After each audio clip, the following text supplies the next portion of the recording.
ЕВН, МЕПСО и ЕЛЕМ во еден глас од регулаторната комисија бараат покачување на цената на струјата, да се извадат повеќе пари од джебот на граѓаните во услови на криза, намалени приходи и социјална неизвестност, на граѓаните не им се допаѓа. Треба да се намале, не да се покача, да се уваат денешница дека мали плати, мали пензии, да се намале треба струјата.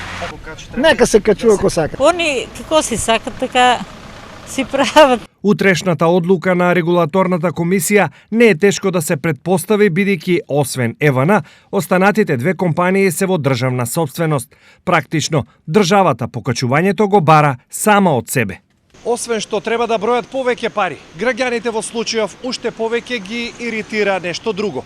Имено, пред неколку дена вработените во МЕПСО си поделија К-15 во висина од по 28.000 денари. Нешто кое работниците може само да го сонуваат. Имат одлични плати они, како плати. И сега вишето си делато не доат и кој ред. А утре ќе дојде до некој квар, пари па од народот тража. Не е уредо и тоа треба да се види, да се испита како може да зима од дека тие пари од народот ги зима да ги земе он тоа. Сепак, со оглед на околностите, регулаторна можеби и нема да ја промени цената на струјата, но доколку тоа го направи, во торбата на граѓански давачки ставаат уште еден, па макар и мал камен.